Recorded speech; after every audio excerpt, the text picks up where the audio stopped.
ಜ್ಞಾನ ದೇಗುಲವಾಗಿ, ಪ್ರೀತಿ ವಿಶ್ವಾಸಗಳ ಪ್ರತಿರೂಪವಾಗಿ, ಎಲ್ಲ ಜನರ ಮೆಚ್ಚುಗೆಯ ಸಂಸ್ಥೆಯಾಗಿ ಅನಾವರಣಗೊಂಡಿರುವ ಈ ಸಂಸ್ಥೆಗೆ ಭದ್ರ ಬುನಾದಿಯನ್ನು ಹಾಕಿಕೊಟ್ಟಿರುವುದು ಸ್ವಾಮಿ ಶ್ರೀನಿವಾಸನ್ನವರ ನಿರಂತರ ಚಿಂತನಾ ಮಾರ್ಗದರ್ಶನ, ಸಮಾಜ ಸೇವೆಯ ದೃಢ ಸಂಕಲ್ಪ, ತುಂಬು ಪ್ರೀತಿ, ಅಂತೆ ಅವರಲ್ಲಿನ ಅಪಾರ ಕಾಳಜಿ. ಪ್ರತಿ ಕ್ಷಣದಲ್ಲೂ ಸನ್ಮಾರ್ಗದ ಜ್ಞಾನಾಭಿವೃದ್ಧಿಯ ಚಿಂತನೆಗೆ ಉತ್ತೇಜಿಸುವ, ಸರಿ ತಪ್ಪುಗಳ ವಿವೇಚನೆಗೆ ಎಡೆಮಾಡಿಕೊಡುವ ಧಾರ್ಮಿಕ ವಾತಾವರಣ.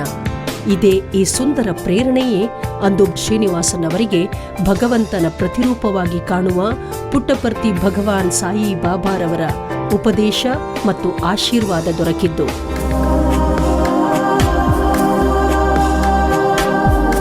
ಸತ್ಯಸಾಯಿ ಬಾಬಾ ಅವರು ನನಗೂ ಗುರು, ಒಂದು ತಂದೆ ತಾಯಿ, ದೇವರು.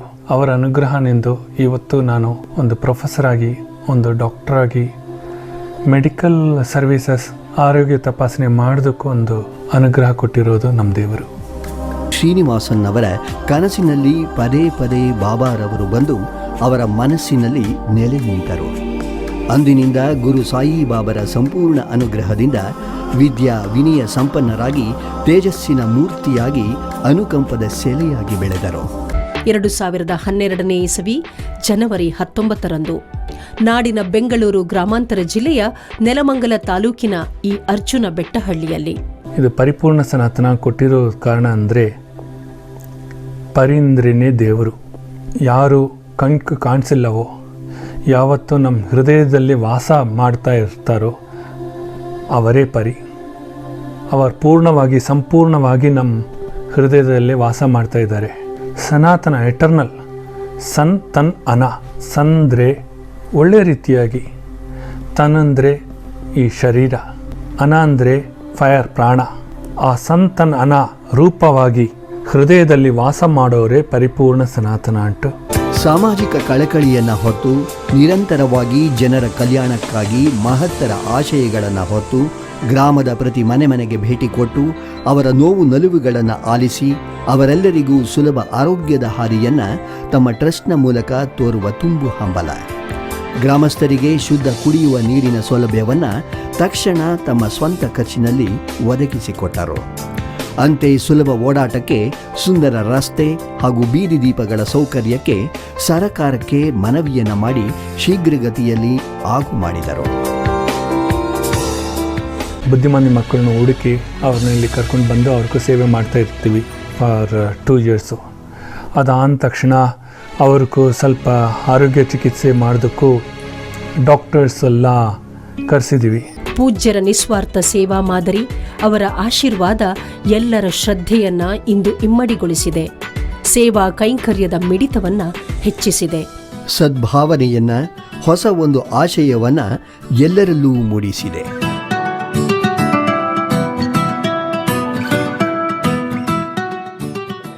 ಓಂ ಶ್ರೀ ಸಾಯಿರಾಮ್. ನಮ್ಮ ದೇವರಾಗಿಯ ಭಗವಾನ್ ಶ್ರೀ ಶ್ರೀ ಶ್ರೀ ಸತ್ಯಸಾಯಿ ಬಾಬಾ ಪಾದಕಮಲಕ್ಕೂ ಅನಂತ ಕೋಟಿ ನಮಸ್ಕಾರ. ನಾನು ಪ್ರೊಫೆಸರ್ ಡಾಕ್ಟರ್ ಶ್ರೀನಿವಾಸನ್, ವರ್ಮಾಲಜಿಸ್ಟ್. ನಾನು ಹುಟ್ಟಿರೋದು ಡೆಲ್ಲಿಯಲ್ಲಿ, ಬೆಳೆಸಿರೋದು ಡೆಲ್ಲಿಯಲ್ಲಿ. ನನ್ನ ಜೀವನದಲ್ಲಿ ಆ ದೇವರು ಒಂದು ಅನುಗ್ರಹ ಮಾಡಿರೋದನೆಂದು ನನಗೂ ಒಂದು ಅವಕಾಶ ಸಿಕ್ಕಿದೆ. ಇವತ್ತು ಒಂದು ಮೆಡಿಕಲ್ ಕಾಲೇಜ್ ಆ್ಯಂಡ್ ಹಾಸ್ಪಿಟಲ್ ನಡೆಸ್ಕೊಳ್ಳೋದಕ್ಕೂ ಚಿಕ್ಕ ವಯಸ್ಸಿನಿಂದ ಅವರ ಅನುಗ್ರಹ, ಅವರ ಮಾರ್ಗದರ್ಶನ, ಅದರಿಂದ ನಾವು ಎಷ್ಟೋ ರೀತಿಯಲ್ಲಿ ಒಂದು ಜ್ಞಾನ ಪಡಿಸ್ಕೊಂಡು ಈಗ ಈ ಅರ್ಜುನ ಬೆಟ್ಟಹಳ್ಳಿ ಗ್ರಾಮಕ್ಕೆ ಬಂದು ಸೇವೆ ಮಾಡಿಸ್ತಾ ಇದ್ದೀವಿ. ಈ ದಿನ ನಮ್ಮ ಟ್ರಸ್ಟ್ ಬಗ್ಗೆ ತಮ್ಮರೆಲ್ಲರಿಗೂ ಸ್ವಲ್ಪ ಹೇಳಬೇಕು ಅಂತಿದ್ದೀನಿ. ಭಗವಾನ್ ಶ್ರೀ ಸತ್ಯಸಾಯಿ ಬಾಬಾ ಅವರು ಆದೇಶನಿಂದು, ಅನುಗ್ರಹನಿಂದು 2011ಕ್ಕೂ ನಮ್ಮ ಟ್ರಸ್ಟ್ ಶ್ರೀ ಪರಿಪೂರ್ಣ ಸನಾತನ ಚಾರಿಟಬಲ್ ಟ್ರಸ್ಟ್ ಹೆಸರಲ್ಲಿ ಸ್ಥಾಪಿತ ಆಗಿದೆ. ಇದು ಅರ್ಜುನ ಬೆಟ್ಟಹಳ್ಳಿ, ನೆಲಮಂಗಲ ತಾಲೂಕು, ಬ್ಯಾಂಗ್ಳೂರಲ್ಲಿ ರಿಜಿಸ್ಟರ್ ಆಗಿದೆ. ಇದರಲ್ಲಿ ನಮ್ಮ ಜೊತೆ ಚಾರ್ಟರ್ಡ್ ಅಕೌಂಟೆಂಟ್ ಆಗಿ ಶ್ರೀ ರಾಮ್ ಪ್ರಸಾದ್ ಅವರು, ಬ್ಯಾಂಕ್ನಿಂದ ರಿಟೈರ್ ಆಗಿರೋ ಸುಧಾ ರಾಮ್ ಪ್ರಸಾದ್ ಅವರು ಇಬ್ಬರು ಟ್ರಸ್ಟಿಗಳಾಗಿದ್ದಾರೆ. ನಮ್ಮ ಜೊತೆ ಇನ್ನು ರೊಟೇಷನಲ್ ಮೆಂಬರ್ಸಲ್ಲಿ ಪವನ್ ಗುಪ್ತಾ ಅವರು, ಕಶ್ಯಪ್ ಅವರು ನಮ್ಮ ಜೊತೆ ಈಗ ಸೇವೆ ಮಾಡಿಸ್ತಾ ಇದ್ದಾರೆ. 2011 ನಾವು ಇಲ್ಲಿ ಬುದ್ಧಿಮಾಂದ್ಯ ಮಕ್ಕಳಿಗೂ ವೃದ್ಧವರ್ಗೂ ಈ ಆಶ್ರಮ ಪ್ರಾರಂಭ ಮಾಡಿದ್ದೀವಿ. ಅದನಿಂದ ಸ್ವಲ್ಪ ಕಾಲ ಆದಮೇಲೆ ನಾವು ಎಜುಕೇಷನ್ ಫೀಲ್ಡಲ್ಲಿ ಒಂದು ಇಂಪಾರ್ಟೆನ್ಸ್ ಕೊಡಬೇಕು, ಒಂದು ಹಾಸ್ಪಿಟಲ್ಗೂ ಒಂದು ಇಂಪಾರ್ಟೆನ್ಸ್ ಕೊಡಬೇಕು. ಬುದ್ಧಿಮಾಂದ್ಯ ಮಕ್ಕಳು ಒಂದೇ ಇಲ್ಲ, ಮಿಕ್ಕಿದ ಮಕ್ಕಳಿಗೂ ಒಂದು ಒಳ್ಳೆಯ ವಿದ್ಯಾಭ್ಯಾಸ, ಇಲ್ಲ ಜನರಿಗೆ ಒಂದು ಚಿಕಿತ್ಸೆ, ಉಚಿತ ಚಿಕಿತ್ಸೆ ಕೊಡಬೇಕು ಉಂಟು ಉದ್ದೇಶ ಇಟ್ಕೊಂಡು ನಾವು 2014-15 ಈ hospital, Ayurveda medical hospital 100 bedded ನಾವು ಕನ್ಸ್ಟ್ರಕ್ಟ್ ಮಾಡಿದ್ದೀವಿ. ಅದಾದಮೇಲೆ 2017 ನಮಗೂ ಕಾಲೇಜು, ಆಯುರ್ವೇದ ಮೆಡಿಕಲ್ ಕಾಲೇಜನ್ನು ನಾವು ಪ್ರಾರಂಭ ಮಾಡಿದ್ದೀವಿ. ಇದಕ್ಕೆಲ್ಲ ನಮ್ಮ ಕೇಂದ್ರೀಯ ಸರ್ಕಾರ ಆಗಲಿ, ರಾಜ್ಯ ಸರ್ಕಾರ ಆಗಲಿ, ಎಲ್ಲರೂ ಸಪೋರ್ಟ್ನಿಂದು, ಅವರು ಕೊಟ್ಟಿರೋ ಪರ್ಮಿಷನ್ನಿಂದು ಇವತ್ತು ನಮ್ಮ ಸಂಸ್ಥೆ ದೊಡ್ಡ ಮಟ್ಟದಕ್ಕೂ ಬಳಸ್ತಿದೆ. ಅರ್ಜುನ ಬೆಟ್ಟಲ್ಲಿ ಬಿಟ್ಟು ಮಿಕ್ಕಿದ ಹಳ್ಳಿಗಳು, 14 ಹಳ್ಳಿಗಳು ಈ ತಾಲೂಕಲ್ಲಿ ಪೂರ್ತಿ ನಮ್ಮ ಸೇವೆಯನ್ನು ಪಡಿಸ್ಕೊಳ್ತಾ ಇದೆ. ಇದುವರೆ ನಾವು ಮಾಡಿರೋ ಒಂದು ಸೇವೆಗಳು ನೋಡಿದರೆ, ಅದು ರಸ್ತೆ ಆಗಲಿ, ಇಲ್ಲಾಂದರೆ over head water tank, RO plants, street lights, solar street lights, scholarships, ಉಚಿತ ಚಿಕಿತ್ಸೆಗಳು, ಇದು ನವರಾತ್ರ ದಿನದಲ್ಲಿ ಎಲ್ಲರಿಗೂ ಅನ್ನದಾನ, ವಸ್ತ್ರದಾನ, ಈ ಥರ ಎಲ್ಲ ಸೇವೆಗಳು ಇದುವರೆ ನಾವು ಮಾಡಿಕೊಂಡು ಬಂತೀವಿ. ಈಗ ನಮ್ಮ ವಿಷನ್ ಆ್ಯಂಡ್ ಮಿಷನ್ ಏನು ಅಂದರೆ, ಎಲ್ಲರಿಗೂ ಒಂದು ಇಂಟಗ್ರೇಟೆಡ್ ಮೆಡಿಕಲ್ ಸಿಸ್ಟಮ್ ಒಂದು ತರಿಸ್ಬೇಕುಂಟು. ಇದರಿಂದ ಅಲೋಪತಿ ಆಗಲಿ, ಆಯುರ್ವೇದ ಆಗಲಿ, ಸಿದ್ಧ, ಯೋಗ, ನ್ಯಾಚುರೋಪತಿ, ಹೋಮಿಯೋಪತಿ, ಯಾವುದೇ ಒಂದು ಸಿಸ್ಟಮ್ ಇರಲಿ, ಇದು ಕಾಂಪ್ಲಿಮೆಂಟ್ರಿ ಆಗಿ ನಡೆಸ್ಕೊಂಡು ಬರಬೇಕು ಉಂಟು ನಮ್ಮ ಉದ್ದೇಶ. ಒಂದು ಆಯುರ್ವೇದ ತಗೊಂಡ್ರೆ, ಸಿದ್ಧ ತಗೊಂಡ್ರೆ, ಎಲ್ಲಿ ನಾನ್ ಟ್ರಾಮಾ ಕೇಸಸ್ಲ ಇದೋ ಅದರೆಲ್ಲ ಅವ್ರು ನೋಡ್ಕೋಬೋದು.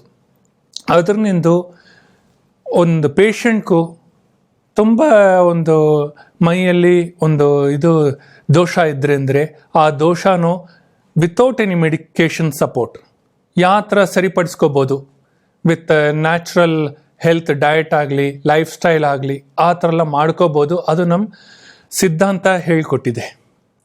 ಸೊ ಇದರಿಂದ ನಾವು ಈಗ ನಮಗೂ ಅವಕಾಶ ಕೊಟ್ಟಿರೋ ಆಯುಷ್ ಟಿ ವಿ ಅವರಾಗಲಿ, ಅವರ ಚೇರ್ಮನು, ಅವರ staffs, technical, non technical staffs, ಕೇಂದ್ರ ಸರ್ಕಾರ, ರಾಜ್ಯ ಸರ್ಕಾರ, ಎಲ್ಲರಿಗೂ ನಮ್ಮ ಹೃದಯಪೂರ್ವವಾಗಿ ಅಭಿನಂದನೆಗಳು, ಆಶೀರ್ವಾದ.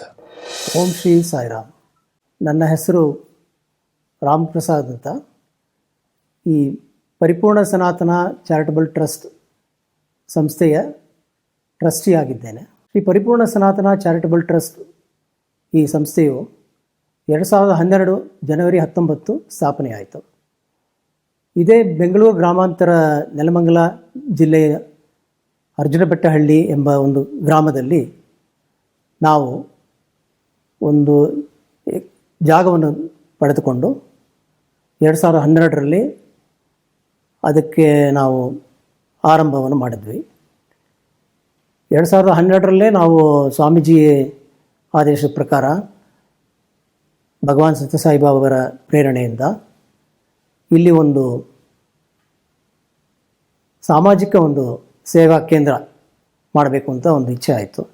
ಸ್ವಾಮೀಜಿಯವರ ಮಾರ್ಗದರ್ಶನದಿಂದ ಅದು ಕೂಡ ಶುರುವಾಯಿತು. 2012ರಿಂದ ಶುರುವಾಗಿ 2013ರಲ್ಲಿ ನಮ್ಮ ಕಟ್ಟಡ ಕೂಡ ಉದ್ಘಾಟನೆ ಕೂಡ ಆಯಿತು. 2013ರಲ್ಲಿ ನಾವು ಇಲ್ಲಿ ಬಂದ ಉದ್ದೇಶ ಏನು ಅಂದರೆ, ಇಲ್ಲಿರುವ ಹಳ್ಳಿ ಜನರಿಗೆ ಸುಲಭ ವೈದ್ಯಕೀಯ ಉಚಿತ ಪ್ರಯೋಜನವನ್ನು ಪಡೆದುಕೊಳ್ಳೋದಕ್ಕೆ ಒಂದು ಯೋಜನೆ ಇತ್ತು. ಹಾಗಾಗಿ ನಾವು ಈ ಗ್ರಾಮಸ್ಥರಿಗೆ, ಅರ್ಜುನ ಬಟ್ಟೆ ಹಳ್ಳಿ ಒಂದೇ ಅಲ್ಲ, ಸುತ್ತಮುತ್ತಲ ಗ್ರಾಮದವರೆಗೂ ಇದರ ಉಪಯೋಗ ಬರಲಿ ಅಂತ ಹೇಳಿ ನಾವು ಒಂದು ಉಚಿತ ಆಸ್ಪತ್ರೆಯನ್ನು 2014 ಶುರು ಮಾಡಿದ್ವಿ. 2017ರಲ್ಲಿ ನಾವು ಆಯುರ್ವೇದ ಇದನ್ನು ನಾವು ಪ್ರಚಾರ ಮಾಡೋಕ್ಕಾಗಿ ಒಂದು ಆಯುರ್ವೇದ ವೈದ್ಯಕೀಯ ವಿದ್ಯಾಲಯವನ್ನು ಕೂಡ ಸ್ಥಾಪನೆ ಮಾಡಬೇಕು ಅಂತ ಒಂದು ಮನಸ್ಸು ಬಂತು. ವೈದ್ಯಕೀಯ ಸೌಲಭ್ಯ ಜೊತೆಗೆ ವೈದ್ಯಕೀಯ ನೆರವು ಬೇಕು, ಆದ್ದರಿಂದ ಸಾಕಷ್ಟು ವೈದ್ಯರು ತಯಾರಾಗಬೇಕು ಅಂತ ಆಯುರ್ವೇದ ನಿಟ್ಟಿನಲ್ಲಿ ನಮ್ಮ ಕೇಂದ್ರ ಸರ್ಕಾರ ಕೂಡ ಇದನ್ನೇ ಬಲಪಡಿಸ್ತಾ ಇದೆ. ಅವರ ಉದ್ದೇಶವೂ ಇದೇನೆ, ಇಡೀ ಭಾರತದಲ್ಲಿ ಆಯುರ್ವೇದ ಒಂದು ಸಂಸ್ಕೃತಿಯನ್ನು ಬೆಳೆಸಬೇಕು, ಪೋಷಣೆ ಮಾಡಬೇಕು ಅಂತ. ಇದು ಸನಾತನ ಧರ್ಮದಲ್ಲಿ ಒಂದು ಅಂಗವಾಗಿರುವುದರಿಂದ ಅದರ ಉದ್ದೇಶಪೂರ್ವಕವಾಗಿ ನಾವು ಇದನ್ನು ಶುರು ಮಾಡಿದ್ದೇವೆ. ಇದುವರೆಗೂ ಸಾವಿರಾರು ಜನಕ್ಕೆ ಉಚಿತ ಸೌಲಭ್ಯವನ್ನು ಕೊಟ್ಟಿದ್ದೇವೆ. ವೈದ್ಯಕೀಯ ಸಿಬ್ಬಂದಿಗಳು ನಮಗೆ ಚೆನ್ನಾಗಿ ನುರಿತ ಪರಿಣಿತ ವೈದ್ಯಕೀಯರು ಸಿಬ್ಬಂದಿ ಕೂಡ ಇಲ್ಲಿದೆ. ಹೀಗಾಗಿ ಇದ್ರ ಜೊತೆಗೆ ನಾವು ಈ ಹಳ್ಳಿಯವರಿಗೆ ಉತ್ತಮ ಒಂದು ರೀತಿಯ ಒಂದು ನೀರಿನ ಸೌಲಭ್ಯ, ಕುಡಿಯೋ ನೀರಿನ ಸೌಲಭ್ಯ ಅದು ಕೂಡ ಮಾಡಿಕೊಟ್ಟಿದ್ದೇವೆ. ನಮ್ಮ ಓವರ್ ಹೆಡ್ ಟ್ಯಾಂಕ್ 50,000 ಲೀಟ್ರದ್ದು 2015ರಲ್ಲೇ ಶುರು ಆಯಿತು, ಅದನ್ನು ಕೂಡ ಮಾಡಿಕೊಟ್ಟಿದ್ದೇವೆ. ಆಮೇಲೆ ಒಂದು ಶುದ್ಧ ನೀರಿನ ಘಟಕ ಇಲ್ಲಿ ಕೂಡ, ಇಲ್ಲಿ RO ಪ್ಲ್ಯಾಂಟ್ ಒಂದು ರೋಟರಿ ಸಂಸ್ಥೆಯ ಜೊತೆಗೆ ಅವರ ಸಂಯೋಜನೆಯಿಂದ ನಾವು ಇಲ್ಲಿ ಇವರಿಗೆ ಒದಗಿಸಿಕೊಟ್ಟಿದ್ದೇವೆ. ಸಾಮಾಜಿಕ ಕಾರ್ಯಕ್ರಮದ ಜೊತೆಗೆ ಯೂತ್ ಇಂಪ್ರೂವ್ಮೆಂಟ್ ಅದು ಕೂಡ ಮಾಡಿದ್ದೀವಿ ನಾವು, ಅವರಿಗೆಲ್ಲ ಬಹಳ ಪ್ರೋತ್ಸಾಹ ಕೊಡ್ತಾ ಇದ್ದೀವಿ. ಆಮೇಲೆ ಶಿಕ್ಷಣ ನೆರವು ಸಹಾಯ ಮಾಡ್ತಾ ಇದ್ದೀವಿ. ಆಯುಷ್ ಟಿವಿ ವೀಕ್ಷಕರುಗಳಿಗೆಲ್ಲ ನಮಸ್ಕಾರ. ಓಂ Shri Sairam. With pranams at the lotus feet of Bhagwan Baba and Pujya Swamiji. I introduce myself. I am Sudha Ramprasad, a trustee of Sri Paripurna Sanatana Charitable Trust, founded by Sri Anantaji, Professor Dr. A.V. Srinivasan Swamiji. Swamiji is a great visionary, and he started this mission with the intention of rural development. ಇವಾಗ ಹಳ್ಳಿಗಳ ಜನರಿಗೆ ಮುಖ್ಯವಾಗಿ ಏನು ಬೇಕು ಅಂತಂದರೆ ವೈದ್ಯಕೀಯ ವ್ಯವಸ್ಥೆ, ಆಮೇಲೆ ನೀರು. ಸೊ ಇದಲ್ಲದೆ ಬೇರೆ other social activities also we have started. But today let me talk about the medical service that we have been doing since 2012. So what started out as medical camps, now we are having a full-fledged hospital, an Ayurveda hospital, college and research center. Our social service activities, charitable activities can broadly be classified under social, educational and cultural. So under social, we are having these medical programs. So Swamiji's one mission is to revive our ancient healing systems, and through that to give as much service as possible to the rural people. So this is something that is pretty cost effective, and people are already quite knowledgeable about the a little bit about the Ayurveda, about the plants and herbs that grow in their own regions and how they can be used for primary health care. So we are reviving the practice. We are giving them further knowledge about this, and this is what we want to take up in a larger scale. So here in our hospital, in addition to Ayurveda, we are having Marma Chikitsa, we are having yoga, we are having other pranic healing techniques. So these are various ways we are reviving our ancient healing systems, and through these to take them to the rural masses and help them improve their medical and other their health specially. So ಇದನ್ ಬಗ್ಗೆ ನಮ್ಮ Ayurveda ವೈದ್ಯಸ್ will be talking to you all. So here we are mainly the social, education and cultural thing which we want to revive and present to the rural population. Om Shri Sai Ram.